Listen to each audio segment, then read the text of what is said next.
Perbarui ilmu Islam kamu bersama Religiuan di tv1news.com dan TV1 Connect.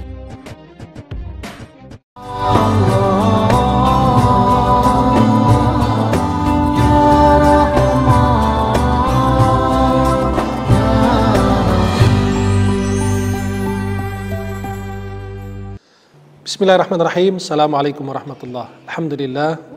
Wassalatu wassalamu ala rasulillah wa alihi wa sahbihi wa man wala. Pemirsa dimanapun Anda berada, wahibbukum jami'an fillah. Saya mencintai kalian semua karena Allah. Semoga dipertemukan di dunia dalam taat dan di akhirat di surganya Allah Subhanahu wa taala. Kita pada saat ini banyak sekali hal-hal yang kita hadapi di dunia ini. Sangat merugikan kita, dunia kita, akhirat kita, bahkan merugikan negeri kita juga. Insya Allah di pertemuan kali ini kita akan membahas bahaya suap. Pengertian suap kita harus mengenalnya lebih dahulu. Imam Ibnul Arabi Al-Maliki mengatakan rishwah adalah setiap satu pemberian yang diberikan untuk membeli dan membayar seseorang yang memiliki jabatan agar dapat membantunya untuk mendapatkan sesuatu yang tidak halal baginya. Setiap pemberian uang atau apapun itu bentuknya atau hadiah apapun kepada seseorang yang memiliki jabatan agar orang yang memiliki jabatan tersebut bisa memberikan hak yang bukan hak kita, itu adalah hak orang lain. Di dalam Al-Quranul Karim dan hadis Rasulullah SAW dilarang kita menerima suap atau memberi. Di dalam Al-Quran Allah berfirman وَلَا تَأْكُلُوا أَمْوَالَكُمْ بَيْنَكُمْ بِالْبَاطِلِ وَتُدْلُوا بِهَا إِلَى الْحُكَّامِ لِتَأْكُلُوا فَرِيقًا مِنْ أَمْوَالِ النَّاسِ بِالْإِثْمِ وَأَنْتُمْ تَعْلَمُونَ. Jangan kalian memakan harta antara kalian secara batil, dan dengan memberi suap atau menerima suap itu adalah cara yang batil yang tidak pernah dibenarkan oleh Allah Subhanahu wa taala dan Rasulnya sallallahu alaihi wasallam. Dalam surat An-Nisa Allah berfirman, "Ya ayyuhalladzina amanu la ta'kulu amwalakum bainakum bil batil." Wahai orang beriman, jangan kalian sekali-kali memakan harta di antara kalian secara batil. Rasulullah SAW dalam hadis riwayat At-Tirmidzi, beliau bersabda, "La'ana Rasulullah SAW ar-rashi wal murtashi." Rasulullah melaknat orang yang memberi suap dan yang menerima suap juga. Dan dalam hadis Sahih At-Tirmidzi, "La'ana Allahu ar-rashi wal murtashi wal ra'ish." Allah melaknat orang yang memberi suap dan yang menerima dan berantara antara mereka. Dan Rasulullah SAW bersabda, "Ma min qaumin yadhharu fihimur risha illa ukhidhu birru'b." Tidaklah munculnya yang namanya suap itu di antara umat atau satu bangsa kecuali Allah memberi mereka rasa ketakutan. Dan Allah Subhanahu wa taala berfirman, "Samma'una lil kadhibi akkaluna lis-suht." Mereka itu suka mendengar berita bohong, berita dusta. Itu adalah sifatnya Yahudi. Akaluna lis-suht, mereka memakan yang haram. Imam Al-Hasan dan Sa'id bin Jubair mengatakan rishwah. Akaluna lis-suht itu mereka memakan rishwah, suap.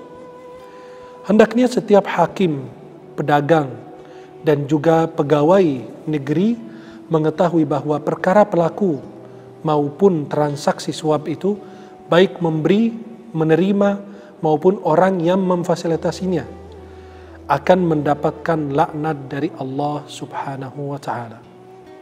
Rasulullah SAW bersabda, "Kullu lahmin nabata min suhtin fannaru awla bih."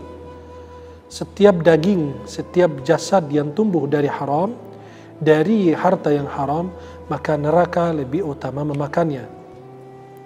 Selain itu, doanya tidak akan dikabulkan oleh Allah Subhanahu wa taala.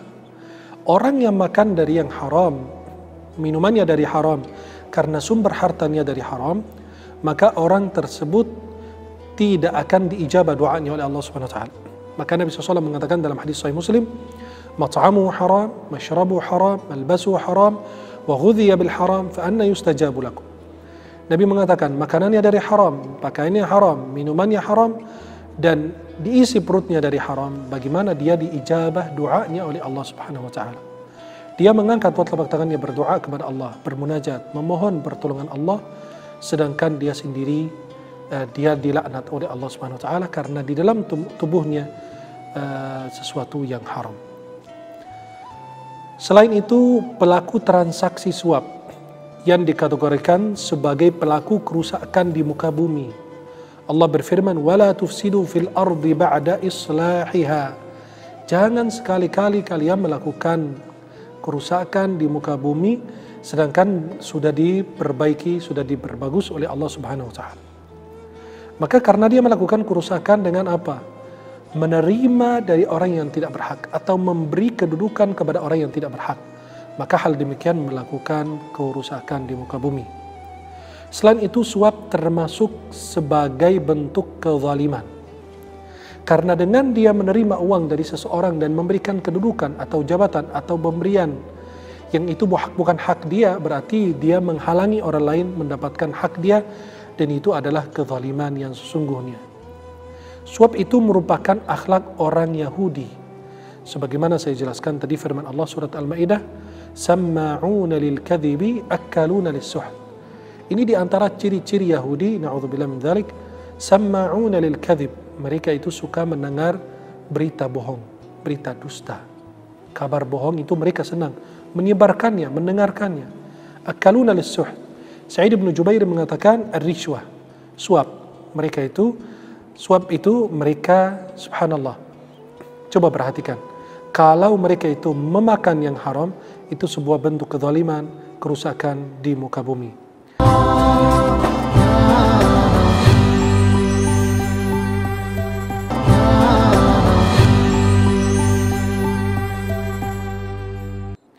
Para jamaah yang dimuliakan Allah Subhanahu wa taala dan pemirsa dimanapun Anda berada. Dampak negatif di dunia dan di akhirat dari bahaya suap tersebut. Suap akan membuat pelakunya baik yang menerima ataupun yang memberi, atau yang memberi fasilitas atau yang memfasilitasi mereka mendapatkan laknat dari Allah dan Rasulnya sallallahu alaihi wasallam. Sebagaimana dalam hadis Rasulullah SAW tadi, Nabi dan Allah melaknat mereka yang melakukan transaksi suap tersebut. Memberi, menerima, bahkan berantara juga terkena laknat. Suap akan membuat usaha seseorang dalam mencari nafkah menjadi haram. Orang susah payah mencari harta, mencari rizki, ternyata dia memperoleh hartanya dari haram. Kenapa? Karena dia berusaha mencari sesuatu yang haram. Dan sesuatu yang haram itu nggak bakalan abadi, nggak bakalan kekal. Maka semua akan sirna, semua akan musnah, karena itu tidak ada keberkahannya sedikit pun. Sedekah yang dilakukan oleh pemberi dan menerima suap akan tertolak. Karena Rasulullah SAW bersabda dalam hadis Sahih Muslim dari Abu Hurairah radhiyallahu an, "Inna Allah tayyibun la yaqbalu illa tayyiba." Sesungguhnya Allah itu maha baik dan juga menerima yang baik. Maka kalau Anda ini mau memberi sedekah, mau memberi sesuatu di jalan Allah Subhanahu wa taala, akan diterima pada saat Anda benar-benar uang dan harta yang Anda miliki atau yang Anda keluarkan itu adalah harta yang halal. Maka sedekah yang dilakukan oleh pemberi dan menerima suap tersebut akan tertolak, tidak akan diterima oleh Allah Subhanahu wa taala. Pemirsa dimanapun Anda berada, bahkan doa orang tersebut tidak akan terkabul. Bayangkan puluhan tahun, puluhan kali memohon pertolongan Allah dan ternyata doanya tidak dikabulkan oleh Allah Subhanahu wa taala. Kemudian suap itu akan menghilangkan rasa malu. Nabi SAW bersabda, "Illam tastahi fasna' ma syi'it." Jika Anda tidak malu dan tidak punya sifat malu, maka lakukan apa yang Anda kehendaki. Sifat malu kalau hilang dari seorang muslim itu sangat membahayakan dirinya, membahayakan agamanya, membahayakan akhlaknya. Dan bahaya suap itu bagi kaum muslimin itu sangat luar biasa. Yang pertama, melahirkan kedengkian dan kebencian. Karena banyak orang mengambil posisi dan kedudukan yang bukan kedudukannya. Banyak orang mengambil kedudukan, hak yang bukan hak mereka. Yang harusnya dia dapat ternyata dialihkan ke orang lain, maka pada saat itu muncul kedengkian dan kebencian. Dan kebencian bisa melahirkan banyak hal yang berbahaya. Sebagaimana terjadi antara anaknya Nabi Yaqub alaihissalam kepada saudara Yusuf, kepada Nabi Yusuf alaihissalam. Bagaimana mereka ini dengki kepada beliau karena kecintaan Nabi Yaqub kepada Yusuf, dan mereka semua tidak dicintai. Maka yang terjadi adalah mereka sampai ingin membunuh Yusuf alaihissalam. Itu semua bermuncul atau berawal dari kedengkian dan kebencian. Kemudian yang kedua, akan membuat kezaliman antara kaum muslimin.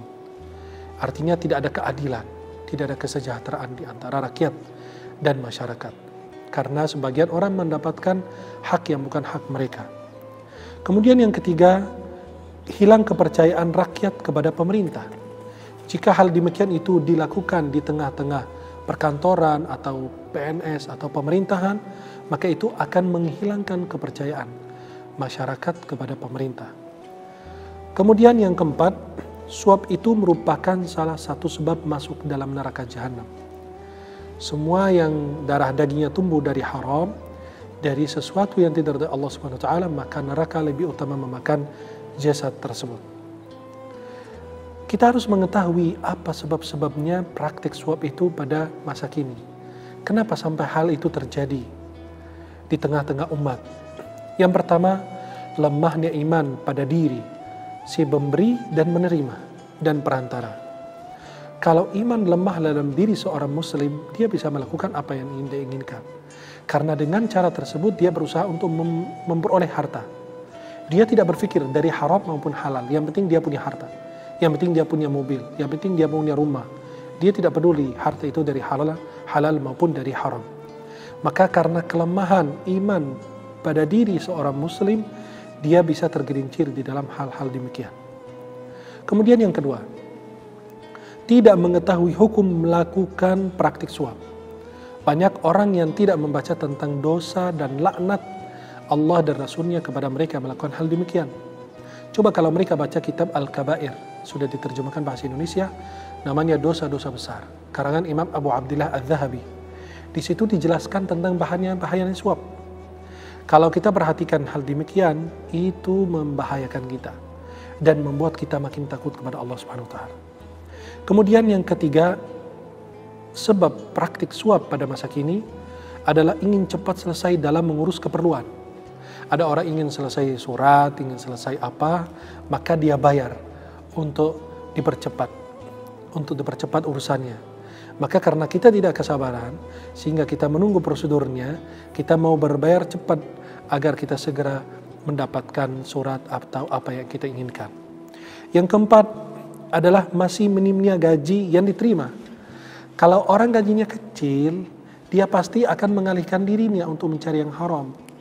Kenapa? Karena kebutuhan keluarga itu besar. Apalagi pada saat pandemi. Kalau gajinya sangat kecil, itu sangat berbahaya. Kenapa? Harusnya kita memberikan gaji standar. Gaji yang sekarang cukup, memberikan kecukupan bagi mereka. Karena kalau tidak cukup, dia akan berusaha mengalihkan semua pemikirannya, ilmu yang dia miliki untuk meraih harta walaupun dari yang haram.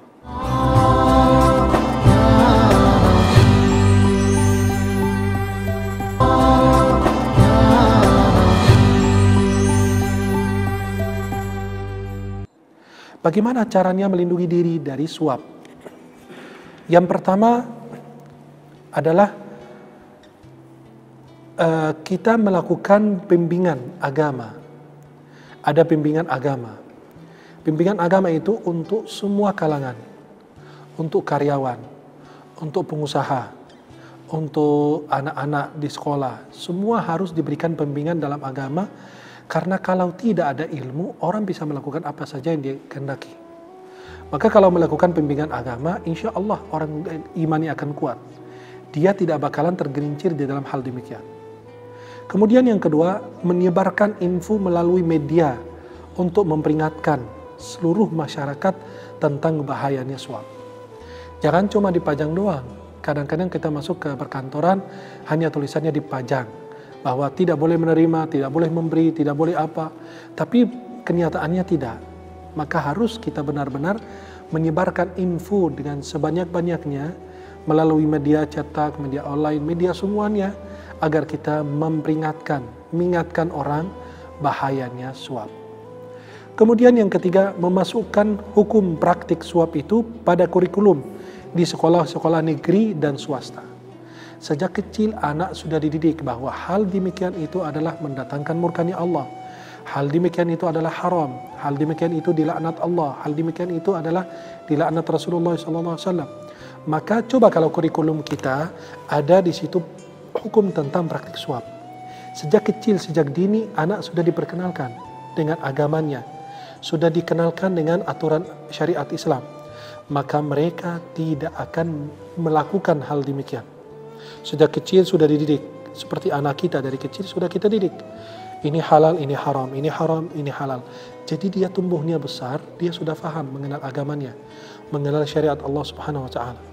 Maka harus di setiap kurikulum agama Islam, setiap itu kita harus memasukkannya di dalam kurikulum anak-anak di sekolah negeri maupun di sekolah swasta, agar mereka bisa mengenal bahwa hal demikian itu sangat-sangat berbahaya. Kemudian kita harus berikutnya seleksi ketat dalam memilih pejabat. Kita harus sangat seleksi untuk memilih pejabat. Kenapa? Karena kalau dia keluarkan uang besar, dia berusaha untuk mengembalikan uang tersebut. Bagaimana dengan caranya? Ya dengan cara demikian. Dengan dia memberi atau menerima suap. Maka itu sangat akan berbahaya dan membahayakan kita. Di sini ada pertanyaan yang muncul. Pertanyaan adalah, hukum seorang karyawan menerima hadiah. Saya karyawan di salah satu perusahaan, atau di kementerian, atau di manapun di pemerintahan, itu saya menerima hadiah sebagai karyawan. Kata ulama, tidak diperbolehkan seorang karyawan menerima hadiah, ya, selama Anda berinteraksi dengan orang tersebut. Karena kalau bukan jabatanmu di situ, mereka tidak akan memberi hadiah untukmu.